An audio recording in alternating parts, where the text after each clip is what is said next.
I'm Lin-Manuel Miranda, and you're listening to Hard Knock Life.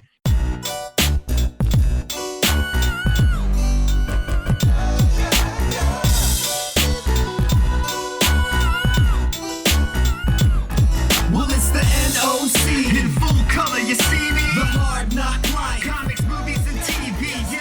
Pop culture with a Welcome back to different Hard Knock perspective. Life. Today it's me, Brittany Monet, taking over because I don't know what Dom and Keith are doing. Maybe Hayden Christensen was just too much for them. So today I have some special guests. Returning to the podcast is Swara.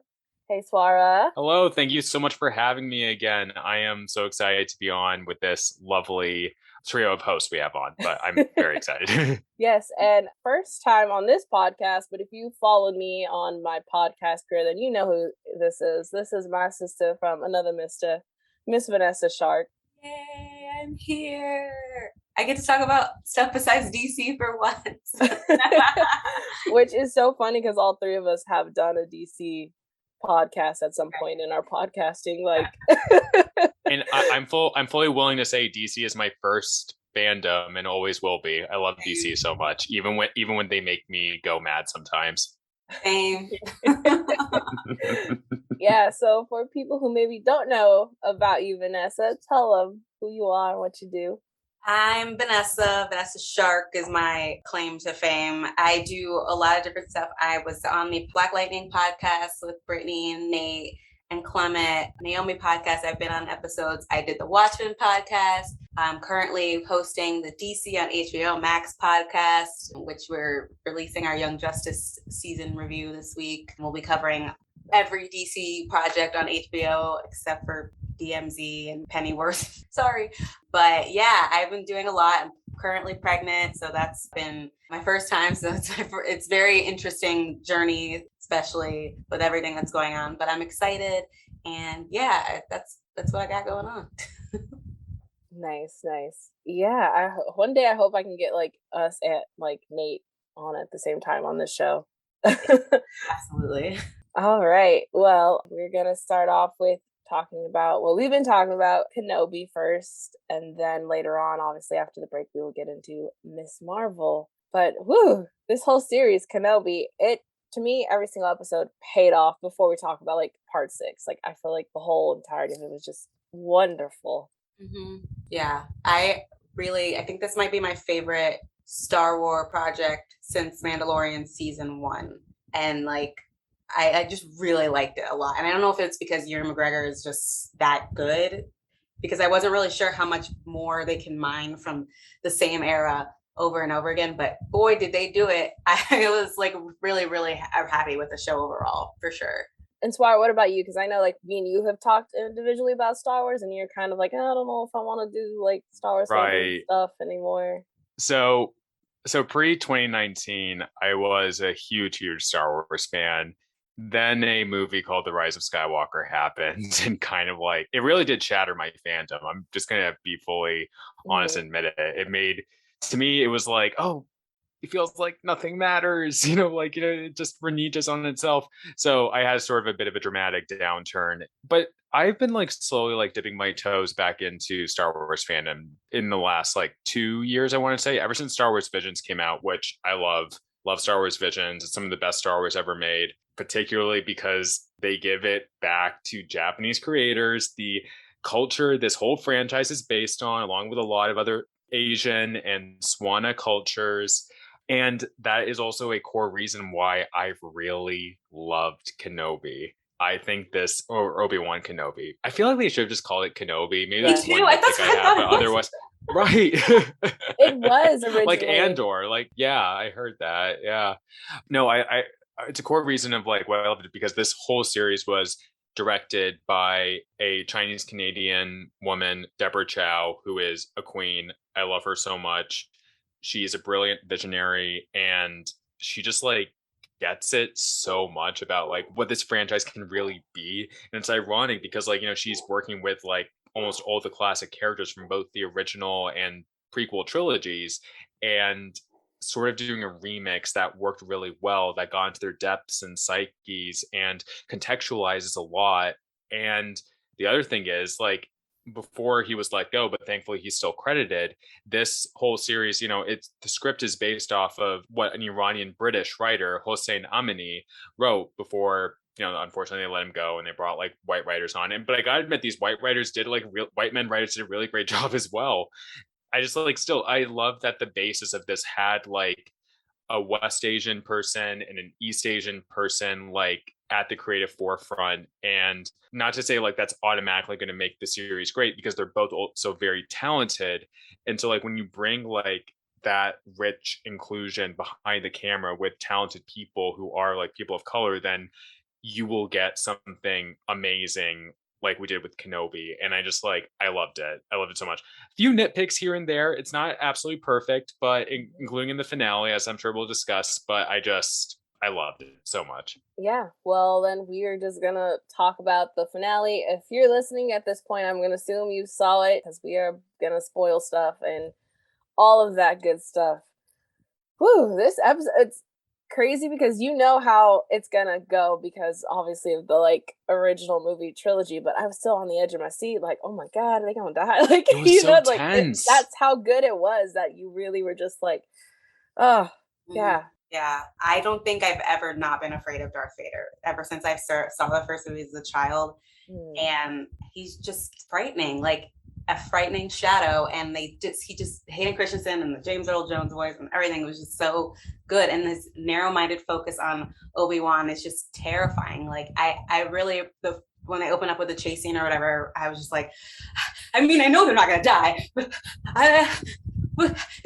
there's still this like level of anxiety that I was like freaking out about, and I'm like freaking myself out about, and I was sitting on the edge of the couch just like staring, like watching it, and the way they sell it and everything is wonderful. And of course, like having cute kids adds to the level of anxiety because you don't want anything that had to happen to any child ever, and this whole series is predicated based on terrible things happening to children. So yeah. It really is. Like most of us called from the first episode that Reva was one of the like younglings in the opening scene. So her journey has actually been one of my favorites, and I hope that Star Wars is gonna accept more redemption arcs like that. If they're gonna give their villains redemption arcs, you don't always have to do the death redemption. And so I love that they didn't actually kill her off because I was worried that they might. And Miss Little Vivian, she is just so good. So good. Like sometimes I get a little bit emotional watching her because I feel like Carrie Fisher would have just like loved her. So it's just great watching little Leia. She's so cute. Yeah, she's adorable. I'm gonna have a daughter at the end of this year, so I think I just got extra like protective of her, and she's so smart and like unwilling to just go along with what adults will say. She's just like, no, I will figure this out. Like everything about her is very independent and passionate, and she's just so good. And I was like, that's the kind of kid I want to raise. Like I just like want them to be able to say no and tell it if they're uncomfortable. And she's just very sure of herself, which is wild for a 10-year-old, it's just weird. So yeah. No, I Absolutely. I loved the reunion scene with her and Kenobi at the end of the episode. And I also liked when she was putting on her little gloves that she had made him like get her, and then the holster, and it was very, very cute. I'm really glad that they focused on Leia on this show than Luke. Not that there's anything wrong with Luke, but Leia is just as important, as Belle said. So yeah, I don't know. I loved seeing Leia, and this is perfect for me. And the other thing is like none of this. I think like I'm sort of at the point where like I don't care too much about like canon, what makes sense here and there, because like my friend and editor on IO9, James Whitbrook, he once wrote this really great piece saying canon is killing the way we're telling stories. Highly recommend people look it up. It's about how adherence to canon is like allows inflexibility. But what I will say about Obi-Wan Kenobi is that virtually nothing really contradicts anything that happened in the original trilogy or prequel trilogy or whatever. And it makes sense. People said, oh, why doesn't Leia in A New Hope, mention like, oh, you saved me when I was a kid? But like, the thing is, why would she say that in a message that someone could catch? You know what I mean? Like, I mean, the most she'll say is like, you served my father in the Clone Wars, please help us. And, because I'm sure she was told like, do not say anything about like what happened to you as a child. So that makes logical sense.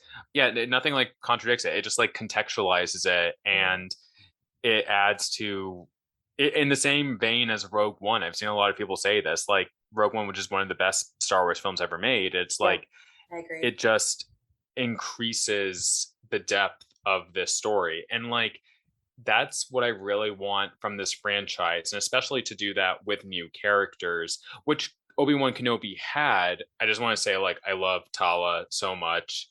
And like, even though I was sad, about her ending in episode 5, I personally feel like because it was her own choice, it was her own agency in that moment, and I really appreciate that. That reminded me of Rogue One. Obviously, I would have preferred her to live, but like I think the way Indira Varma played her and the way she was written and directed, I just love her so much. My brown queen, she's amazing. Ironically, as I say, I want new characters, and Obi-Wan Kenobi is all about like using these traditional characters. I want more of like this sort of either recontextualizing these extra storytelling with new characters just in general in this franchise, because, and ironically I say this while I'm praising Obi-Wan Kenobi a lot, like I'm tired of nostalgia. I'm tired of nostalgia in this franchise. Please do new stuff. Nostalgia is kind of killing you, but I will make this one exception for Obi-Wan Kenobi because it was so good. Yeah, that's why I recommend a lot of people check out the High Republic books, because they set it 200 years before Phantom Menace, so that you don't have to worry about like, how's this gonna affect Luke or whatever. Like you don't have to worry about that, which is great. But I also wish that they would tell stories that maybe already exist in the current Skywalker saga that doesn't also affect what's happening to them, because it's so vast. But I really do like the High Republic. It's really good if you have time to actually read the books or even get the audiobooks. Like they're so great. There's so many characters that I feel like people love, and I'm a huge Ezra Man fan. That's my boy. I think he's also, just because he's kind of like maybe gonna be an Anakin in that set of stories. I'm not sure yet, but yeah, it's great. I want definitely more stuff from them. But I am looking forward to Andor. Like I'm not gonna lie, I love Diego Luna, so that's gonna be fun. But yeah, I don't know. I'm sorry. Star Wars is just yeah. Obi-Wan Kenobi is just so good. I mean, like let's also, I'm curious about specific scenes. I think the best scene from the finale was the Obi-Wan versus Vader scenes overall on that planet. Yeah. And I will say this is where like somewhat a few of my nitpicks come in, because like I know I shouldn't be like this person, but I was sort of like, why aren't you finishing him off, Vader? Why do you think he's just dead under that like buried dirt or something? And then same with like Obi-Wan not killing Vader. But on that latter one, I actually understand it. It's because he feels so guilty for what happened to Anakin. He just can't bring himself to actually kill him. So it's like, but also on the technical side of me is still like, oh, but if you just finish the job, you end his suffering and probably suffering of others. But also, again, I get it from a storytelling perspective. Yeah, I feel like Vader, Anakin always overestimates how powerful and strong he is, because he is very strong and powerful. Like we know that, there's no lie. But I think he oftentimes overestimates it, and he probably thought that he, crushed Kenobi for that second. So that's probably honestly what it is. He overestimates himself sometimes. 100%. I think like another, like the whole fight made me really emo, because I think that was like, I don't know, I started like tearing up, and I was like, why am I getting so emotional about this? And because Obi-Wan was just like, you can see like this grief and like he's like, I failed all over his face, in the way he was like, the entire series like hunched over and just like this broken, traumatized man, which Star Wars fans love. And I felt so bad for him, and I can understand and empathize with him. And in that moment, and the fight scene's beautiful. I just love anytime the blue saber is fighting the red saber. I'm like very like a child. I'm like, ooh, pretty colors. The one thing with Vader, Anakin, and not going all the way, like he didn't, obviously kill Reva, like he didn't even check if she was dead. And then like with Obi-Wan, he was like crushing her. I feel like there is this, he's like pure darkness, but he's not like 90 or 100% darkness. I think there's still something inside of him. Clearly, we know that, when he dies eventually, spoiler alert, there's something in him that's still holding on to his goodness. Just like when he was good. He had a lot of anger that was pulling him to the dark side. I don't think he was ever truly one side or the other. Like he always faulted to one side because that's just how he was written. That's who he is. But I think there was always something a little bit, teeny tiny bit holding him back, which is what I think, was it Sidious? Palpatine? Mm-hmm. Right. Yeah, same. Like, same yeah, that's what I thought. And mentioned toward these, like, you seem like kind of hyper focused on this, buddy. And he's like, no, I'm loyal to you. And I think that he like senses that there's something still in him that's still a little bit of lightness, because every person has light and dark in them. Some people go all the way dark, but I don't think that light ever goes away. It just gets buried underneath more and more darkness. And I think that's Darth Vader's probably like the best example of that in all of pop culture. Like I know there's other pop culture characters that like kind of like showcase that, like, you know, Snape or whatever. Like there's people who are bad, but they're good. They have like tiny little kernels of goodness, and that makes them do things that don't seem that rational to, you know, the just typical big bad boogeyman. And I think that's one thing that makes him more interesting than most bad guys, because there is that little piece of him, and he can't be all bad. He helped create, you know, Leia and Luke, and he loved Padme, and I think that's something that can't be liked. And he loved Obi-Wan, and he loved Qui-Gon, so like there's that love that's still there. That's why he's so damn angry at Kenobi, because he feels like, I don't know, there's a lot of emotions there, but he fails him, or he's like, well, whatever, you betrayed me, you failed me, whatever. But I think that's probably why he doesn't go all the way, you know. And I think I could tell that the most in this battle, and I just really enjoyed them talking. Like the anger and the fighting was so intense, and then when he like cut his helmet open, you could see his face, and like Obi-Wan was like, "Oh my god!" And it just was this realization that like the dude that you loved, that your brother is gone. You know, he's not all the way there anymore, and so I think it was just beautifully well done and well crafted. Yeah, absolutely. I was going to bring that point up about the cutting the helmet, because if you've watched Star Wars Rebels at the end of season 2, we see Ahsoka, and this chronologically takes place after Obi-Wan Kenobi by a few or several years. So Ahsoka, she cut the right side of the helmet in this one, which is before that Kenobi cut the left side. And I forgot who said it on Twitter, but they were pointing out how it's that visual storytelling that Obi-Wan Kenobi and Ahsoka, they were able to get to parts of him, but not go the way. He still reverted back to Darth Vader, but it was in Return of the Jedi when he made the active choice for himself and said, Luke, take this mask off, and revealed his entire face of his own volition. And yeah, I think that was done really well. And Vanessa, what you were saying about like the kernels of goodness within him, it's very interesting, you know, like about, because, you know, no one is like wholly like good or evil, or like, you know, you don't switch it off simply like a nightlight or something. And this is where I wish Star Wars would do better, particularly where I wish they had gone in episode 9 instead of reverting back to the dark side, light side. But that's an argument for another day. But yeah, like with Vader, it's like he is someone born out of a lot of trauma, you know, that's been inflicted on him, that he's inflicted on others. And I think like this series did such a good job of conveying that. I feel like, no offense to anyone who's a Star Wars prequels fan, I have many friends who love the prequels. I feel like a lot of us can agree the writing could have been better in certain areas and the directing in certain areas. For me, Obi-Wan Kenobi was like if the prequels had that better direction and writing, and it was just like conveyed so well. And again, I love Deborah Chow. She's a queen. Let her direct everything, please. Yeah, no, I agree with both of what you guys are saying, and I really do love the moments where they're actually having that dialogue where, you know, Obi-Wan is saying that, you know, I'm sorry that I failed you, and he's like, I'm not your failure, Obi-Wan.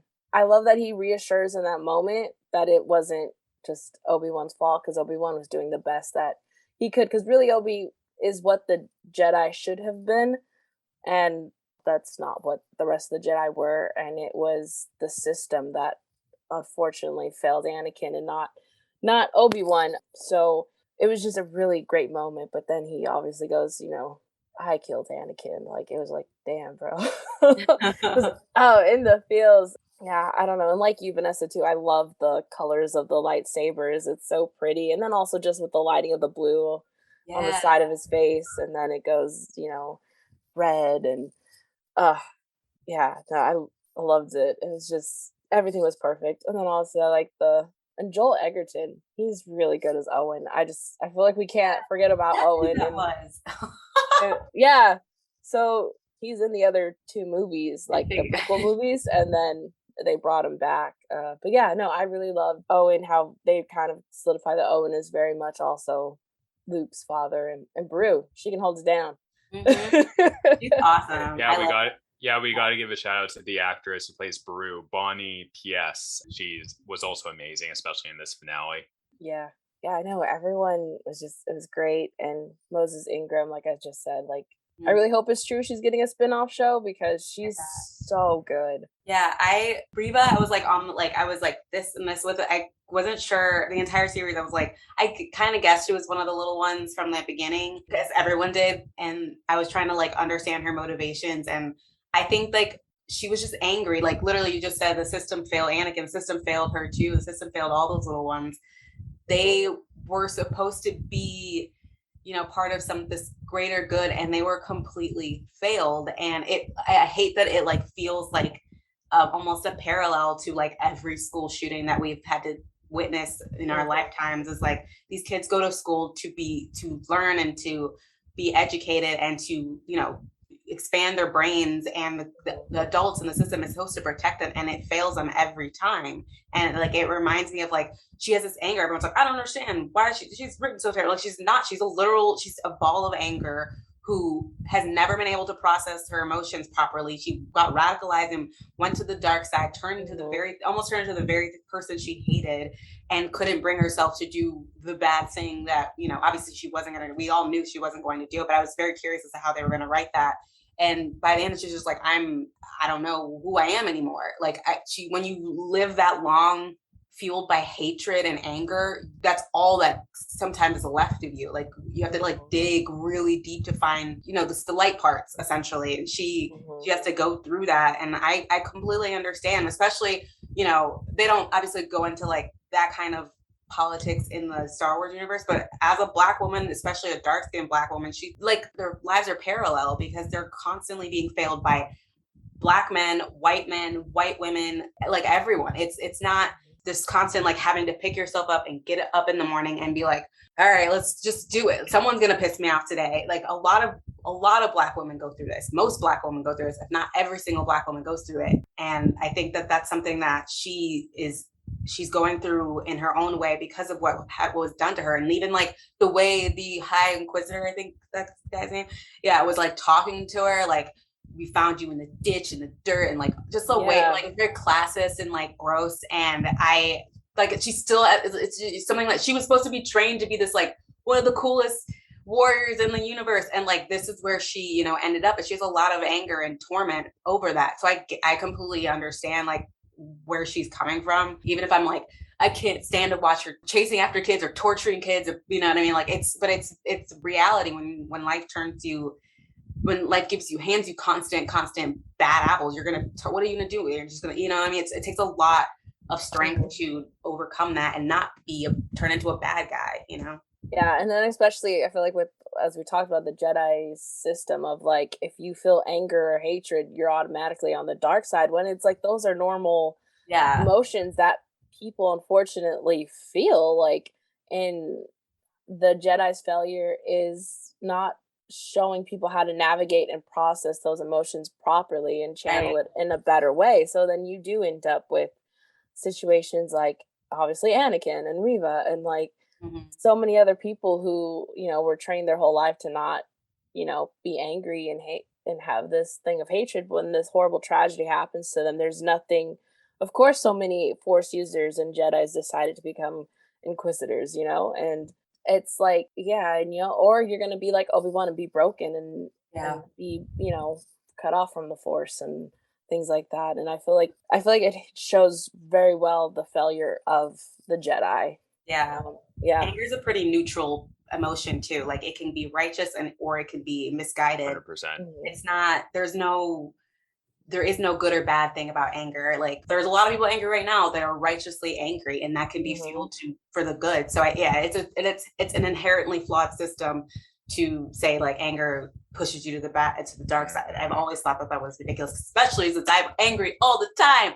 So yeah, that doesn't mean I'm a bad person. The Jedi Order sucks, actually. Yeah. As they practice like that stuff. That's what I want. Like that's what I wanted from like episode 9. That's where I thought this franchise was going, to have that nuance and understanding. Like I will give a shout out to one of my favorite games of all time, Knights of the Old Republic 2, The Sith Lords, which delved into the moral ambiguity. I think it's one of the single best Star Wars stories ever written, through exploring that. And you're right, Vanessa, anger is not an inherently bad thing.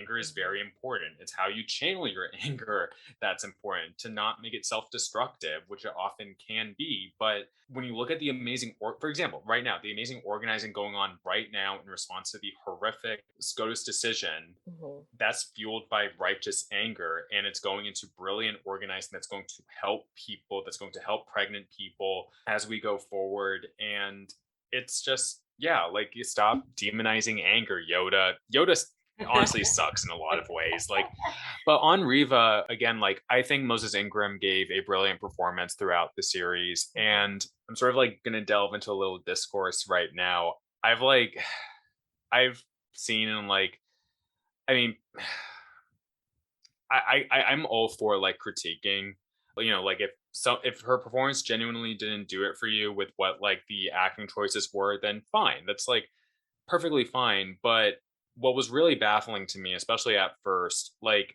I don't want to say like, oh, I know better than you because I'm a critic or anything like that, but the thing about Moses was really apparent to me personally. The thing about Moses Ingram's performance is like, she was going for a very intentional awkwardness, a very intentional, like, just lack of like social like cues. And to me, like, and this led to the clues that, you know, she was a Padawan at the temple, someone who had endured a lot of trauma, and someone who was really, I will say, scarred, like, you know, from her experiences, and you could still empathize with her throughout that understanding that like she just like is sort of flinging through life like a lot of us are. And you know, it was a fascinating performance in that sense. It's not like what we usually get from these dark siders or evil people. It's like there's a lot of nuance to it that we constantly,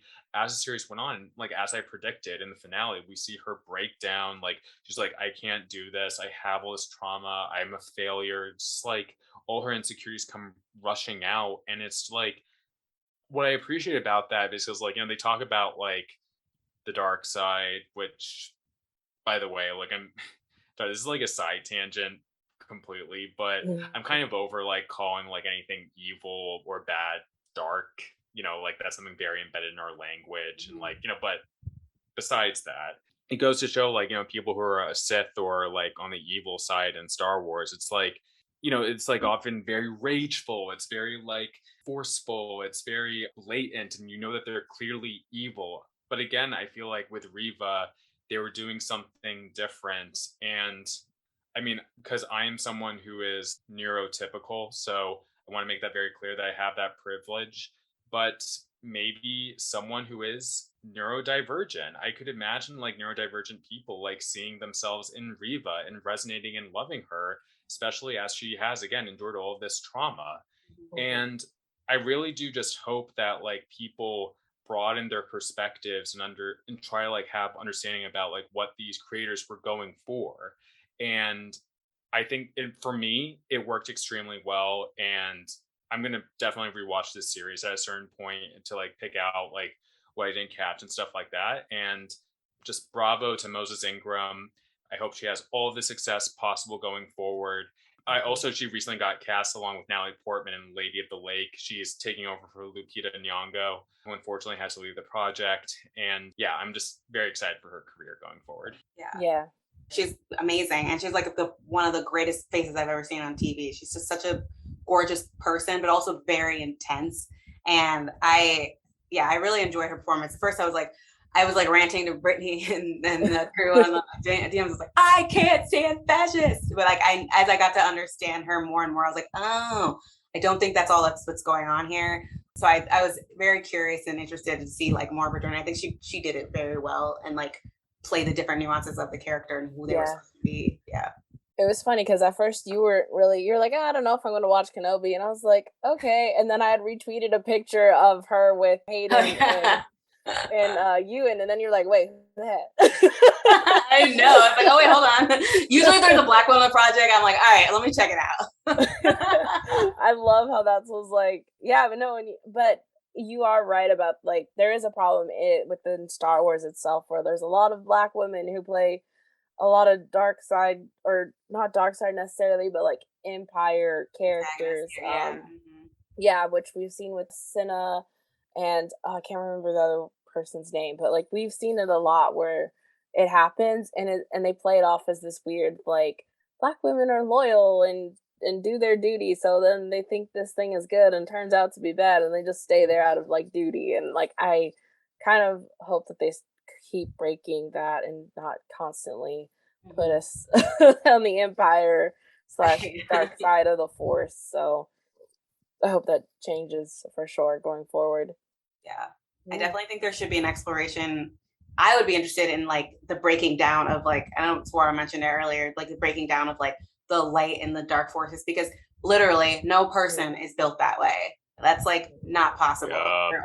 We're all mixes. Like of maybe the point should be of this franchise that this dogma is kind of bullshit. Like why not? That's what I wanted. Sorry, this is just like making me frustrated all over again with this franchise. It's too it's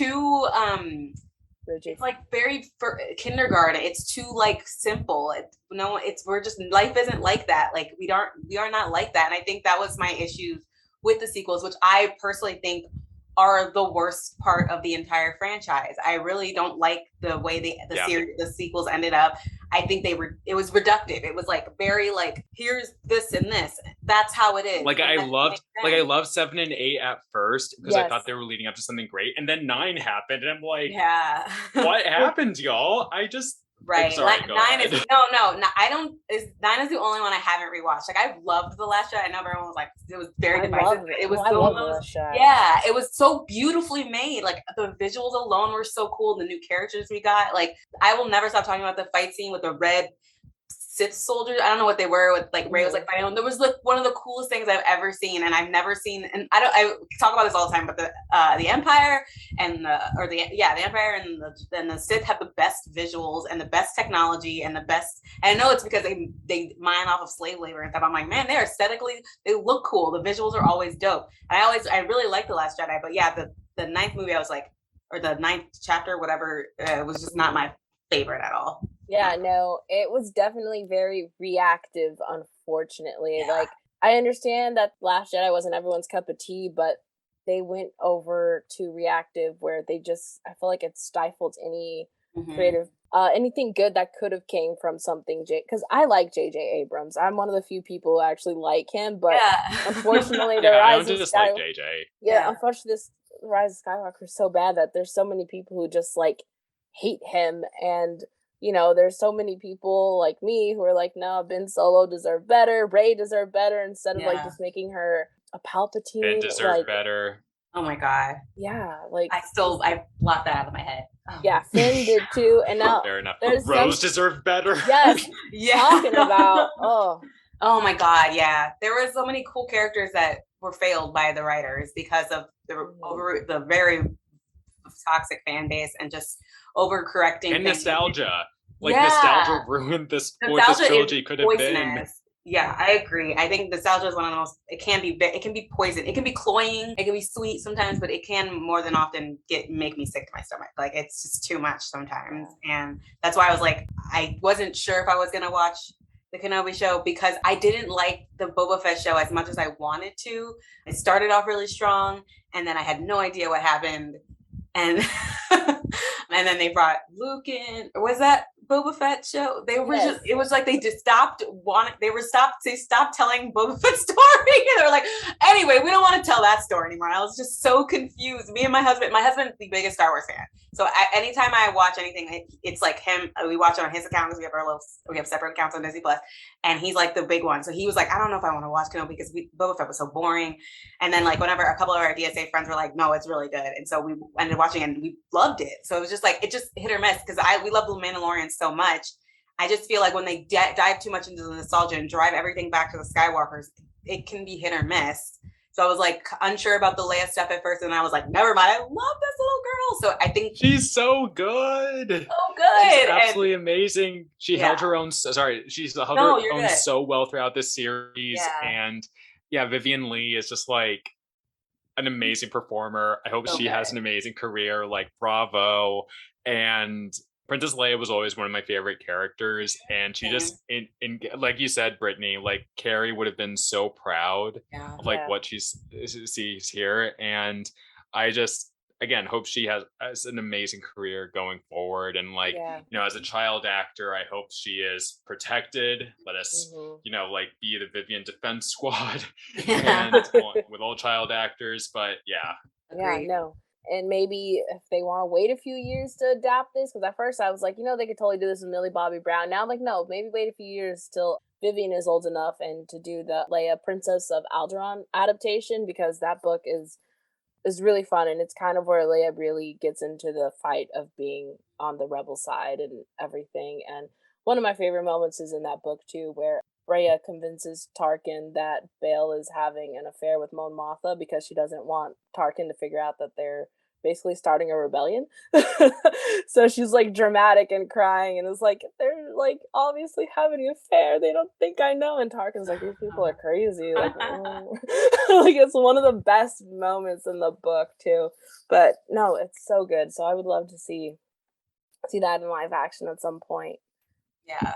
There's no version of Leia in any stage of her life. So thus far, I have not liked. I loved her in the originals. I loved her in the like sequel. She's one of the best parts of the sequel movies. And then like this little tiny version, I'm just like, so I think Leia is just gonna always be one of those faves because the way they write her and have her portrayed is still, I feel like, ahead of its time. I don't think there's a lot of character like these independent women characters like they go a little bit too far. Like I don't know. There's either like man hating or like I'm so strong, or I like there's just something that's missing a lot of times when they're like, we're gonna create this strong female character that I feel like Leia was always, we just got right. They always got right with her. I don't know if that was by accident or because like Carrie Fisher is just great, and like then they had little one Vivian mimic that kind of energy. I just something about Leia is always, I think she's one of the best princesses like in existence. Yeah. Well, do we have any final thoughts on Kenobi? Well, I think Liam, that was a great moment. I know. Yes, also, we forgot about him. Wow. Yeah. But also Ewan McGregor himself, like getting fantastic performance throughout. Mm-hmm. I will say, I do understand the critique that I've seen a couple of times that we don't get necessarily as much exploration of Obi-Wan's inner psyche, I think, as much, or at least like for him to vocalize it as much. That's what I may have liked. It was mainly through his interactions with other characters, but still, like, I think this series just proves that Ewan McGregor is an acting powerhouse. Amazing. It is white excellence at its finest. Like, he is amazing. So yeah.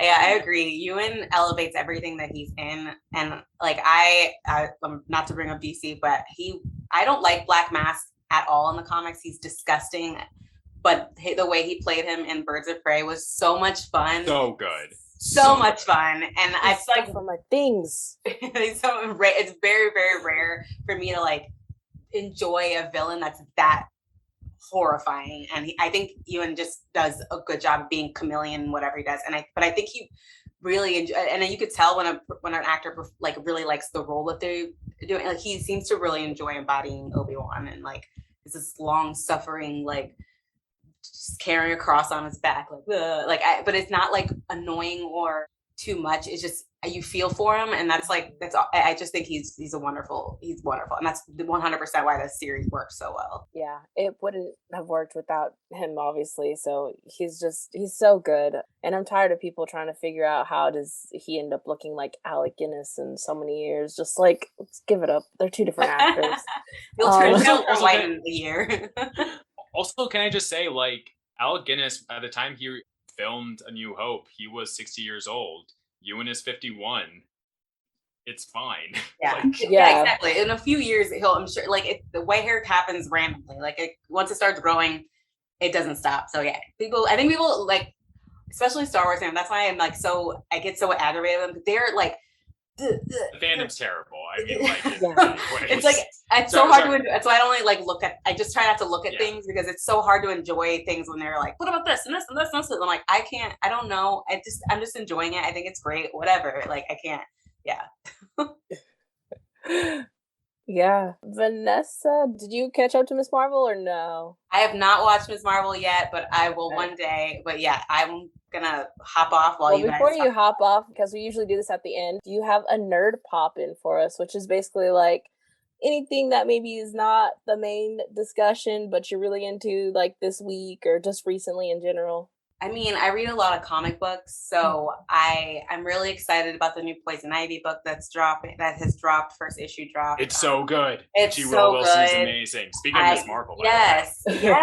I really, Poison Ivy has been one of my faves since I was a kid. I really, really, really, really love the series because it goes back to her like kind of eco-terrorist roots a little bit. She prioritizes plants over humans, has always been that way, and obviously still loves Harley, and that's like the only person that she's ever loved. And I think the way the series is written, and I hope they like land stick the ending or whatever direction they end up going with. I just really love it so much. So I'm enjoying that a lot. So yeah, that's my plug right now. I read Poison Ivy. Read Poison Ivy. Just read it. And where sign it's so good. And where can our listeners find you on social media or anything you're working on? Like, get all the ats and all that stuff. You can find me at Vanessa Shark on everything. I'm the main host on at DC HBO Max podcast. That's where we cover all the DC shows on HBO Max. That's my main project right now. I'm also writing kind of like about my pregnancy journey on VanessaShark.com if you care about that stuff. Yeah, those are my main things. Donate to the Wild West Fund in Nevada. It's an abortion mutual aid organization where they help women, help people find clinics, get money funded. They also help travel. If you're coming from out of the state, they help you with that. And I believe they have, other things on hands, contraceptives, Plan B, pregnancy tests, anything. So they're already starting to get overwhelmed with the amount of requests, and just donate if you have a few dollars, but also find a local organization in your neighborhood to help out with, because we're going to need as much help as possible, everyone. So remember, we're a community. Yeah, that's all I got.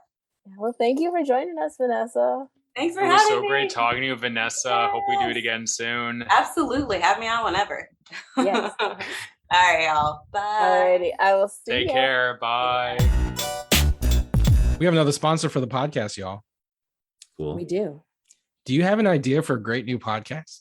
You can bring your idea to life and start your podcast today with Libsyn. Our podcast has been on Libsyn for as long as this has been a podcast, and we love using the service. Britney, you guys over the DCTV podcast are also loyal Libsynites. Yes, we are. Nate and Andy usually deal with all the back end of that, but we do use Libsyn, and from what they say, it's great and amazing. So yes. Well, let me tell you about it. Libsyn has everything you need to plan, launch, and grow your own podcasts. It provides some of the best resources created by expert podcasters who will show you everything you need to know, like what equipment to use, how to record audio, how to get your show on Apple Podcasts and other platforms, and much, much more. Plus, as a friend of the Hard Knock Life, when you sign up with Libsyn, you get your first month of podcast hosting for free. There's never been a better time than right now for you to start podcasting. Visit Libsyn.com. Use the code FRIEND, that's FRIEND, and that's Libsyn, LIBSYN.com. Use the code FRIEND, FRIEND, to get started and create your podcast today, friends of the pod. Yeah. And, like on that, like a lot of people ask, how do you do a podcast? Like people don't do any media stuff before, and they say, well, it's not a tremendous amount of work, but there is one little chunk of technical work that you got to do, but Libsyn makes it pretty easy, I'd say. That's right. And if you sign up with the code FRIEND, FRIEND, at Libsyn.com, LIBSYN.com, you'll get your first month hosting a podcast for free. That's a big deal. Yep. That's the code FRIEND at Libsyn.com. Guess what? Goalie Nutrition is sponsoring Hard Knock Life, and you can go to goalie.com to buy apple cider vinegar gummies, their ashwagandha gummies, superfruit gummies, and super greens gummies, and you get 10% off plus free shipping if you use the code HARDKNOCK at goalie.com.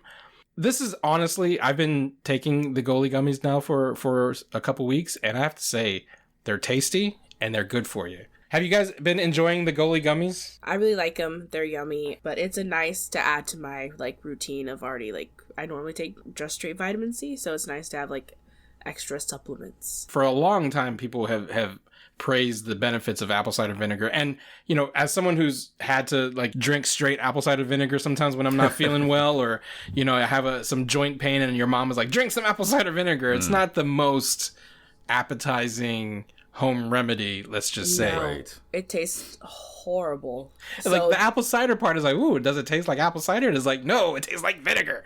But ACV is very good for you. And the fact that Goalie has been able to put the ACV into these tasty little gummies made with pectin and fruit peels, which make them vegan, which is cool. So if you're vegan, you can still rock these gummies, because everyone knows gummies are usually made out of gelatin and nasty shit. These are made out of complete non-GMO, gelatin-free, gluten-free, vegan ingredients, and you can get the benefits, all of the benefits of apple cider vinegar, taking these tasty, delicious, convenient gummies.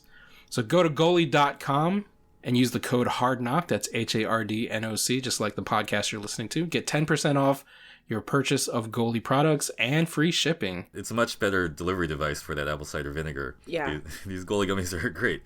You get it, and it's a 100%. delicious little candy. And I've been enjoying the Superfruits one. I did feel kind of refreshed after taking a few of those. Yeah, no, but I'm loving them so far, and they're definitely tasty. If you just want tasty gummies, at least just eat them for the yumminess. Yeah. So go to goalie.com, use the code HARDKNOCK, HARDNOC, get 10% off your purchase and free shipping at goalie.com with the code HARDKNOCK. Hard Knock Life is being sponsored by Athletic Greens. I want to talk to you about Athletic Greens. With one delicious scoop of AG1, you're absorbing 75 high-quality vitamins, minerals, whole food source superfoods, probiotics, and adaptogens to help you start your day right.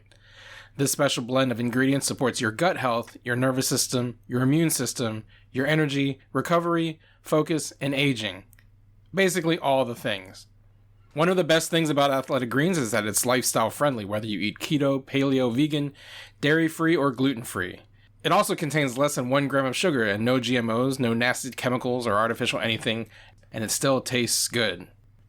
Athletic Greens uses the best of the best products based on the latest science with constant product iterations and third-party testing. Right now, it's time to reclaim your health and arm your immune system with convenient daily nutrition. It's just 1 scoop in a cup of water every day, that's it. No need for a million different pills or supplements to look out for your health. And to make it easy, Athletic Greens is partnering with Hard Knock Media to give you a free 1-year supply of immune-supporting vitamin D and 5 free travel packs with your first purchase. All you have to do is visit athleticgreens.com/emerging. That's athleticgreens.com/emerging to take ownership over your health and pick up the ultimate daily nutritional insurance. Alrighty. I'm excited to talk about, because I feel like me and you DM each other, so now we actually get to vocalize talking about this. We're going to be talking about Miss Marvel, and since you haven't been on for the last 2 discussions, if you want to talk about anything from episode 1 and 2, what are your thoughts? Okay, so episode 1 and 2. Yeah. I have overall really enjoyed the show. I just want to start off with Iman Vellani is amazing. She's a queen. She is absolutely fantastic. She's going to have an amazing career, and she's a pitch perfect Kamala Khan. She brings so much of the spirit of the character to the screen, and it's we want to root for her. She's amazing, and I just love Iman as Kamala so much. Mm-hmm. The show, her interactions with her friends and family are really great, and how she's able to convey the deep nature of these various relationships she has in her community, with her religion, her religious community. And, like on the power change, y'all know I was like one of the most vocal Yes. critics of it. But the thing is, like, the way they're presenting it in the show overall, I am intrigued by it, and I'm willing to like see what they do with it by the time of the finale. But yeah, I think those are my general thoughts. I think we'll get into more specific thoughts as we discuss episode 3. Yeah. No, like I've been enjoying the show too, and like you, I've also been like the power change kind of is like a little annoying, but I feel like you said too that they are maybe doing something interesting. Yeah, let's just dive into it. Spoilers, obviously, if you haven't got there, but I really, really just like you said, love Iman. She's so great. But yeah, I don't know if I like the change maybe with Quran and like all of that. Yeah, yeah. Let's just dive in. I'm just gonna start like with my overall thoughts on episode 3.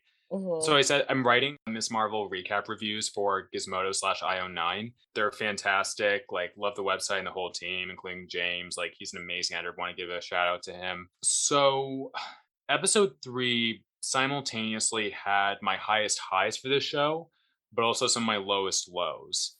I love the wedding. The wedding was Yes. amazing, beautiful. Like the dancing, the clothes they were wearing, the ceremony, seeing a Muslim wedding like that, hearing them say Allahu Akbar in a very celebratory way was Yes. one of the most beautiful things I've ever seen on television. Absolutely loved it. Bravo. Iman was also really great this episode. Like, because we've seen her like mostly positive in the first 2 episodes. Now we're seeing her like sort of more morose and like melancholy, and we're getting to see Mhm. more of her acting range. Like, she has a great range as an Oh, actress, yes. and I love, I had critiques of her before, with her casting and like with how I thought they were writing her in the first 2 episodes, like only addressing her activism be internal rather than external. But Mhm. no, like Yasmin Fletcher as Nakia, and along with her great writing, did a great job. Like, they were addressing Islamophobia, from government surveillance. Bravo. Yes, I love this. More of this, please. And Mhm. especially more in interpersonal interactions, like with Islamophobic or racist classmates like Zoe or like others. And like just Mhm. understanding that the way racism and Islamophobia happens is interpersonal rather than this is where Disney Plus honestly, does it wrongly, including Mhm. especially in my opinion, Falcon and Winter Soldier, of like having this overarching, like, we're gonna make it super topical. And you had some of that in the mosque scene for sure, but I still love the way Yasmin as Nakia was able to articulate that. That was her best moment on the show by far. Mhm. And hearing her talk with Kamala about like good Muslim versus bad Muslim, like talking to the government, I'm like, yes, more of this. Talk about Mhm. Islamophobia. Again, I wish it was in that interpersonal interactions, but I was so gratified to hear that. And now for the lows. I what okay. I had heard rumors about the clandestine and the Jinn thing months in Mhm. advance.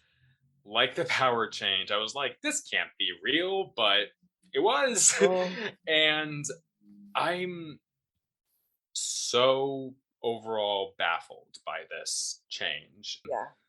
I don't think Kamal is actually a Jinn. I don't think any of these people are actually Jinn. I'm just baffled by the inclusion of the concept this way, and the fact that the clandestine, as I talk about in my recap review, like, they're a very hyper Orientalist concept from the comics. Like, why would you they're actually descended from Jinn in the comics, and like, why would you include this in the first Muslim superhero? I just I think it's a red herring overall, but it's Hope a so. very uncomfortable red herring. And I'm just like, why would you have this? And also, Najma's heel turn in the show was way too fast. I'm like, Yes. how she went from 0 to 100. And I'm glad that Kamran is still like a good guy at heart, trying to help Kamala and her family. But Mhm. I'm still like, this was just like so messy. I don't understand. And like at the very ending, oh, now she has to go to Karachi, which I suppose could be good. I'm just also apprehensive about it. I just like, Yeah. I want to focus more on the Muslim joy and like a girl is simply trying to find herself in her community and stuff, and less of Mhm. the like jinn stuff, please. Yeah, because I no longer practice, but like, I grew up Muslim and I was just like, wait a minute, they're demons now? Because like, yes, that's what is essentially Jinns are. They're demons. So I was just like, I don't know how I feel Well, about this. I will say, like, Uh-huh. jinn are simply another in Islam. They're simply another people alongside angels and humans that Mhm. God created. And jinn, the key thing is like about jinn, they like humans have free will and can either be good or evil. The Okay. devil in Islam is a jinn, shaitan, but he couldn't be an angel because angels don't have free will. Angels like only are meant to serve God.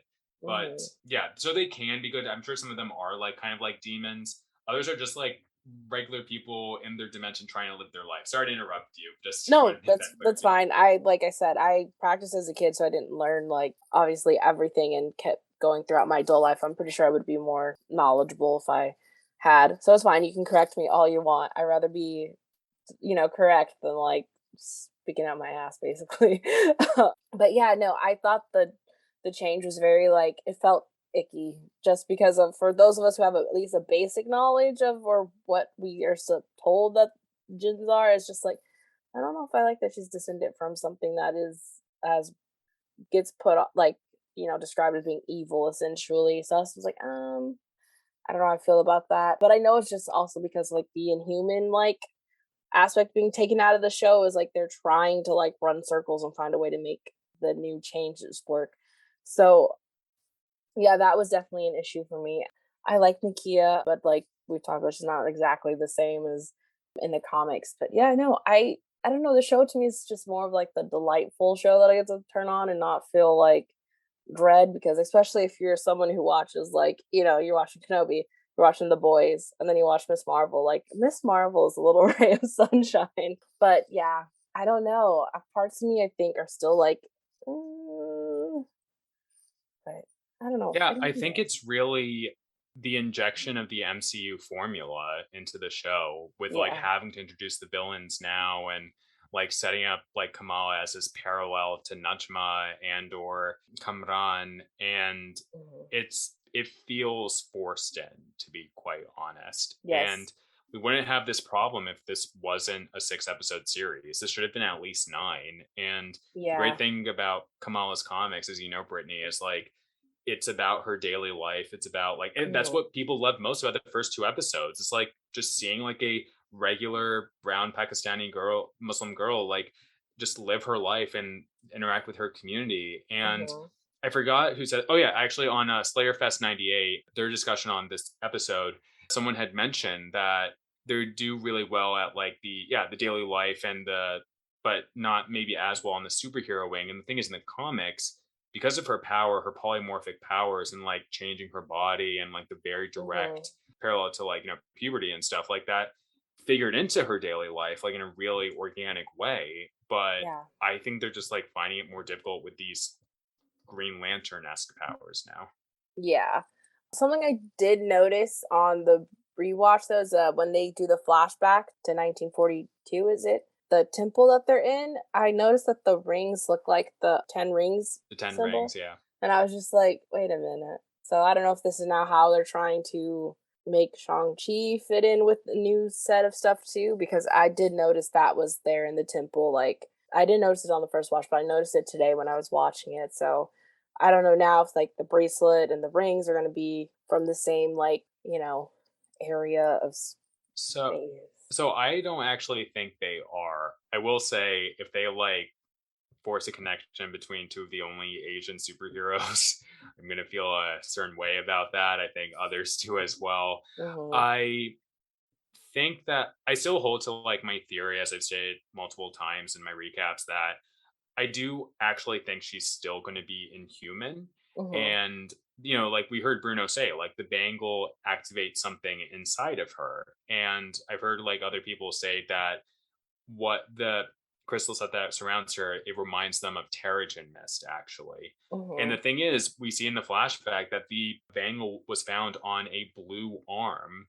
A Kree. Who's blue? The Kree, Hmm. who created the Inhumans through their genetic experiments. Hmm. So I'm like hoping that by the finale we'll see like that Kamala is like the first quote unquote official Inhuman in the MCU other than Black Bolt in Multiverse of Madness. Yes, he's from a I'm different just like, universe. yeah, yeah. I'm just like still frustrated. If it because it is a red herring, like Mhm. presuming that, like you said, it honestly does feel icky. I'm sorry to say, I don't mean to disrespect, like, the Swana, South Asian, and Muslim creators at the top of this, although I will say this particular episode was written by all white and non-Muslim people. So like I'm just like, why do you have like white non-Muslim writers introduce this? I'm like baffled by that decision, to be quite frank. But still, I don't want to be bashing, what is like the vision of like these particular creators, and we still have to see how it pans out. Mhm. I just I I don't know. I'm just like disappointed by this as like a narrative choice at the very least, for now. I mean, but I guess we'll Yeah. see how it goes on. Yeah, no, I think this book both meant a lot to us for different reasons, some of them similar. So I feel like you have more of a personal connection to the original source material, when you're seeing it being adapted in a certain way, it's really hard to like be like, okay, let me just let it do its thing. Because with other, adaptations, like I never really even honestly read Moon Knight, but I had a hell of fun watching it, and I really loved it. So, I feel like it's Me easier, too. when you don't have a personal connection, maybe to the original source material, to like, just allow the thing to be what it's trying to be, versus when you've read it and and you have a certain expectation. So I feel like maybe just because we have certain expectations of Miss Marvel, that we're like, but for me as a whole, I do enjoy it, because it's like I said, it's more my delightful, happy getaway show. Especially if you're like me and watching The Boys. Watching The Boys and then watching this is like two different spectrums of the superhero genre. Yeah, Um, for sure. but speaking of The Boys, it still makes me mad that Jensen Ackles wasn't Star Lord. For so many Just reasons. want to throw yes, but yeah, no, I I do love the show. It's just not the same. I feel like as if it had been closer to the source material that we love. Right. And it's like, again, I don't want to like flack on the creators too much, because I do Yes. understand them still wanting to make something distinct.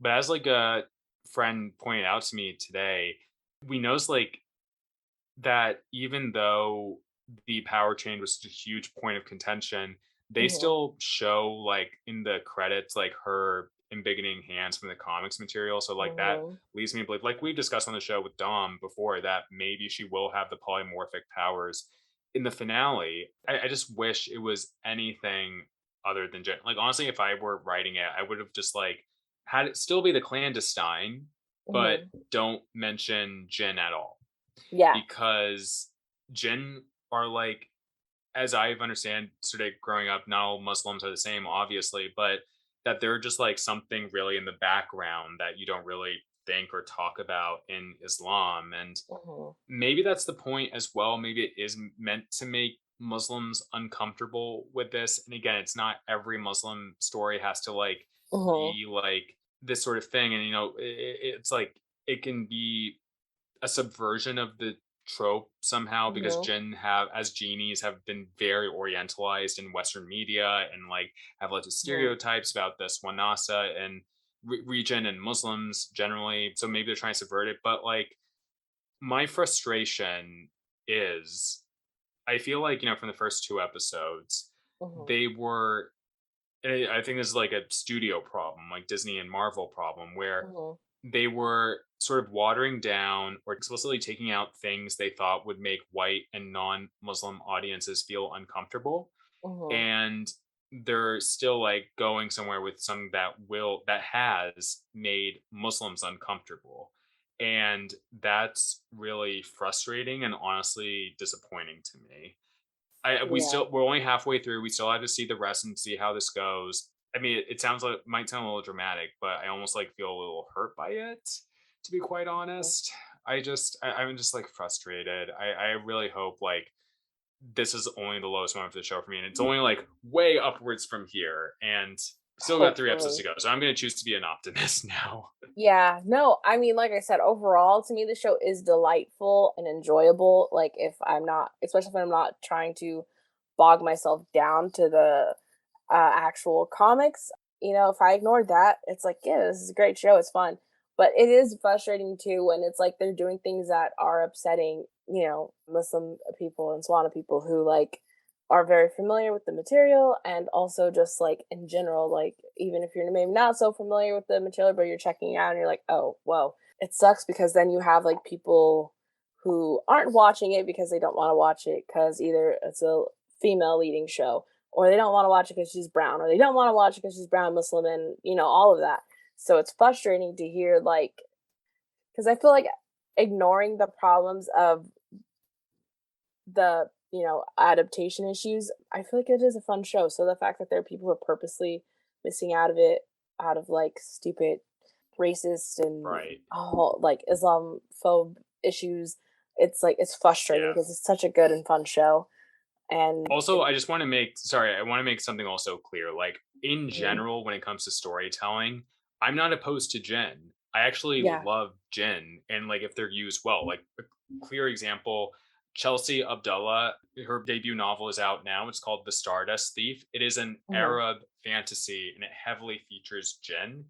She is a Kuwaiti American who like deeply knows stories about Jinn and can incorporate them in a way that feels like really organic and really great. Like I love Jinn in fantasy. That's where like I think personally I think that Jinn only belonged. Maybe in some superhero storytelling, if you have like either Muslim or like Swana authors or South Asian authors, like want to incorporate that fantastical element. The thing is, that was never Kamala Khan.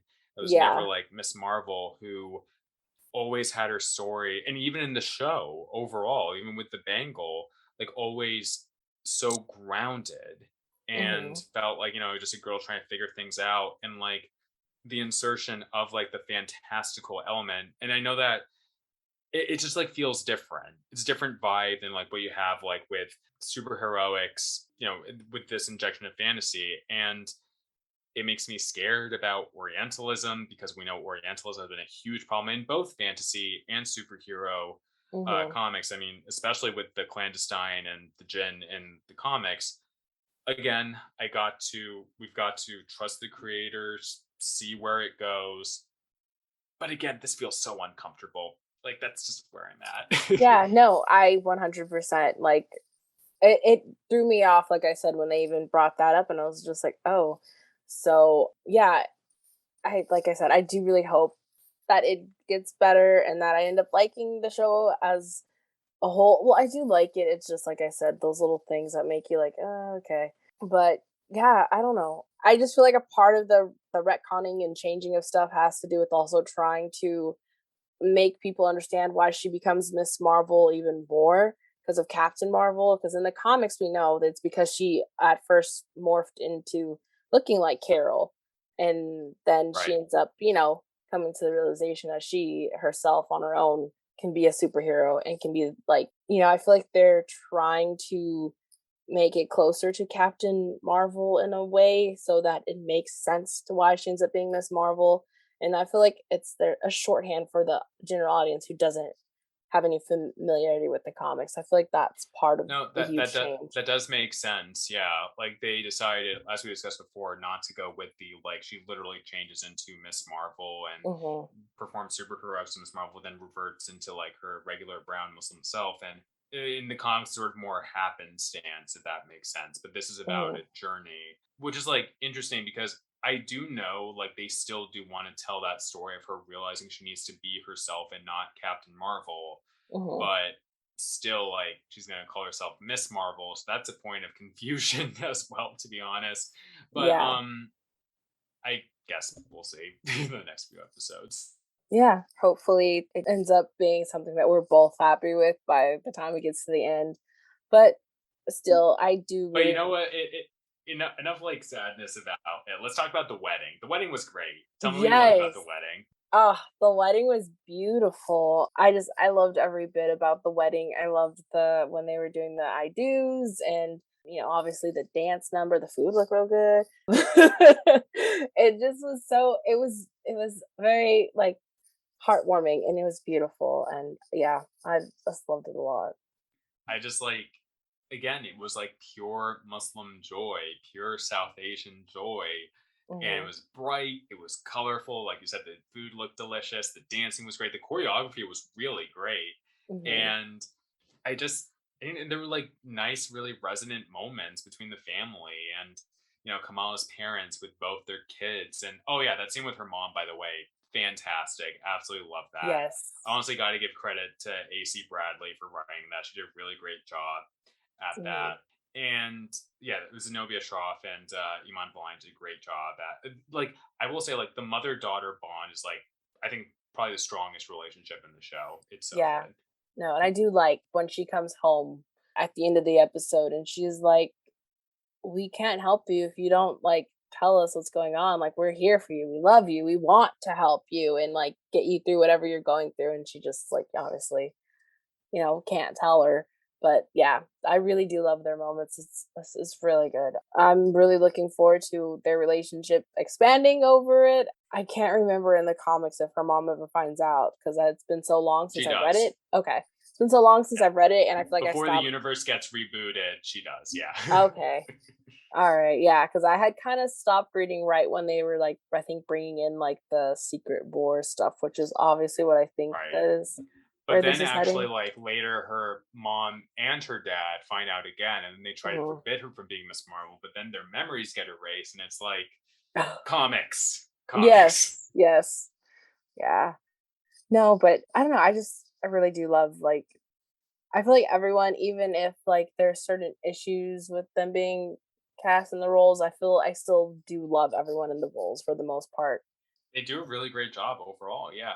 Yeah, it is a fun show, like, I'm sorry if anyone took our negativity was like, "Oh, maybe we shouldn't be watching it." No, watch it, it's just No, you should still different for watch it. us. It's like we can critique something, but still like encourage people to watch it and say we Mhm, really enjoy it overall. And I feel like with a lot of these Disney Plus shows as well, you got to wait for how it ends. And like I had like really this privilege with Moon Knight, to be honest, because as for screener, I got four of the 6 episodes. I got to see yeah, most of it and be like, I love this. I'm giving this an A- for Nerds of Color. For the what I reviewed it for the website, mhm, and yeah, it's like I feel like they did that for Moon Knight because they really wanted reviewers to amp it up, and they really succeeded in that. With mhm, Miss Marvel, because it is such a beloved character, but also like they want to, their clues for like the Marvels, how she'll figure into mhm, that. Like they're so much more cagey about it, which yeah, I understand, but as also someone who really wants to just know where the story's going, I'm like frustrated, but I gotta be patient even with my critiques.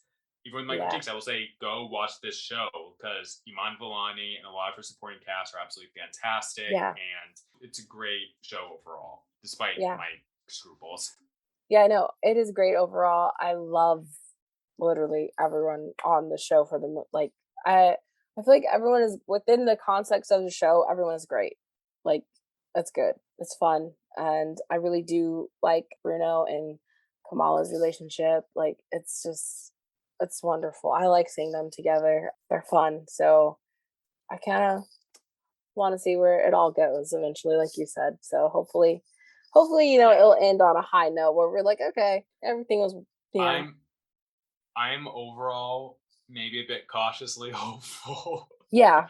I'm sorry. Like it's such like don't get me wrong, I still overall enjoy the show, but sometimes when I think about it, I get such whiplash. I'm like, I really love this, but I didn't really like this. And I was just Mhm. like, wish this would be different. I'm just like, I feel like I'm just trying to center myself in the middle of like Mhm. enjoying the show, but still having some notes here and there.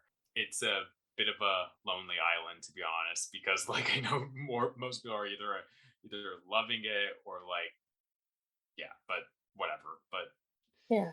yeah, just watch the show, please. Just watch the show. Yes, watch the show. If you haven't yet, watch it, form your own opinions. You actually might really like it and not be so yeah, I don't know, it's still fun. I love it.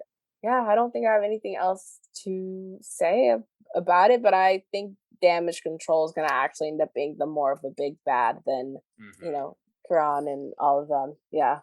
Well, Crown's Yeah, not really bad. But we shall see. yes. Yeah, we will see. 3 more episodes to go, so Mhm. yeah. Yeah. Well, if that's it on Miss Marvel, what is nerd poppin' for you? Was nerd popping for me? So I've been watching this for the last few years. This amazing animated show on Disney Plus, created by Thai American creator Matt Browley. It is called Amphibia. The last batch of episodes for the 3 total seasons, for the rest of season 3, just dropped on Disney Plus. I just watched the finale this morning. This show is a masterpiece. It's like, it looks like a cute show with like frogs and like these teenage girls going to like a magical world, and there's so much incredible depth to it and so many great exploration of various themes and psychology of these characters that Matt Browley and his team have been able to convey so well, so beautifully in the writing. The Mhm. animation is gorgeous, and Anne Boon Choi, voiced by Disney legend Brenda Song, is an amazing, fantastic protagonist. Like, has my whole heart. This is already one of my favorite all-time animated shows. Like, I knew I would love the finale, but like, I just tweeted out today, the finale was perfect. No notes. Without saying anything, I don't want to spoil anything for anyone, but Amphibia will fill your heart so much, and it's an incredible, incredible show. And want to give a shout out to like fellow nerd of color Laura Sirikul, who is Thai American and has also like covered the show before and like was a rallying cheer for it. I wish I need to talk about this with Laura, and Mhm. yeah, watch Amphibia. It is incredible. Oh, it's all on Disney Plus, and hopefully it will be on physical release too, like because it deserves it. And more physical media in general. So that's what's Yes, on my nerd I poppin'. I hope we get more physical media because I feel like, yeah, having stuff on streaming services is nice, but I still am like old school and, love the physical media. I heard of the show, I just never watched it. So, I feel like I'm gonna have to check it out because I do love Brenda Song. So It's so good. You have to like DM me all your thoughts as you watch. of course. Yeah, my nerd poppin'. I haven't finished it yet, but I am one of the maybe the few people who, at least I don't know how when everyone else feels about the show on the network, but I love the Umbrella Academy. Me too. It's so good. Yeah, I only watched like the first episode and a half, I think, of the new season, but because I had to get ready for work, so I couldn't finish it the other day. But I love it. I didn't realize Greg from Degrassi is playing Alfonso, which Greg from Degrassi is like one of my favorite dudes back in the day. So that's very exciting for me. Or Craig, that's his name, Craig, not Greg. Yeah, I don't know. I love the Umbrella Academy and Elliot Page. Just he's so good. I really He love that is they honored. amazing this season. I love that they honored, his choice in transitioning, and I really like that they did that. And so far, it's great. I love seeing Ben being alive, even though he's kind of right now like a little bit of an asshole. But I'm glad that he's alive, and I can't wait to like watch more of the season. So if you're not watching The Umbrella Academy, highly recommend it, especially if you are a fellow emo kid like me. Gerard Way is one of the co-creators of the actual comic, who is the singer of My Chemical Romance. For those who don't know, but yeah. Well, that's Complete co-sign. Umbrella Academy is amazing. yeah. I'm glad someone else is watching it because no one else in my family watches it. It's just me. So, and then I don't know if any of my coworkers watch it. So, yeah, that is Hard Knock Life this week. I hope y'all enjoyed it. And before we officially sign off, Swara, where can everyone find you on social media? Well, thank you so much for having me again. You can find me on Twitter at Spider Swars. I'm on Instagram at Swarzy_8. I write for the Nerds of Color, mainly reviews and interviews. I am, as I mentioned before, I'm writing recap reviews of Miss Marvel for IO9, so please check those out. And I am a co-host of the Middle Geeks podcast, where my co-host May and we are two Swana American podcasters, writers who talk about any and all media from a Swana perspective. We just did at the time of this recording, we just did our all day live stream for Palestine yesterday on the Nerds of Color Twitch. Thank you to everyone who tuned in and donated. We raised about, I want to say, $515 to be donated amongst like different organizations. So I like to think that it was a success. And Yeah, I am also a co-host of Into the Spider-Cast, which Britney has been on. Yes. We've taken a hiatus for the summer, but we will be back in the fall because, as you can tell, I have a lot. Both CJ and I have a lot going on right now, but we will be back. Just give us some breathing room. It's a lot to. Podcasting is a lot of work. We love it, but it's a lot of work. Yes, I don't think a lot of people realize, especially because I don't think some people understand that you don't get paid really for podcasting unless you. We do this out of love because we Yeah. love doing it. Yeah, like we don't get paid unless you honestly have like a paid sponsorship that stays on, because like I know some people kind of know we've had some that kind of started and it didn't really like go places. So I want people to realize that, if you don't really get paid for podcasting unless it's done by like, because I know Netflix has some of their own produced podcasts, like, unless you're being paid from a company to do it, you really don't. It's all out of love. So be patient with podcasters if they're not releasing stuff right away, because we do have regular 9 to 5s or whatever it is. But yeah, I hope you guys come back and maybe we can talk about Spider-Verse. Yeah, absolutely. Because it'll be just my girl Jessica Drew. But yeah, so you can find me on social media at Hi Brittany Monet. And I also obviously used to do the Naomi podcast with Nate, and which Vanessa's been on a couple episodes. So you can find us at Naomi Podcast, which also has the backlog of Black Lightning that I did with Nate, Vanessa, and Clement, and also the Lituation Room. And this podcast, obviously, you can check out. I'm so bad at remembering all the links for everything here. We are at Hard Knock Media on Twitter. You can email us at thenerdsofcolor.org. You can check out all of that good stuff. Keith hopefully will come in and edit and give a better send-off. Because I'm so terrible at doing this. But until next time. So again, I wonder if Miss Marvel, clandestine thing, I wonder if they're not Djinn, but maybe something even more nefarious. I wonder if they are descended from Jellicle cats. Oh, no. The Jellicle cats. I'm sorry, I will never stop making this joke. It's just like I'm a troll at heart. Cats 2019 is inherently a troll movie, so like it works. Yes. Or maybe someone will end up being bald because they need to be bald. No.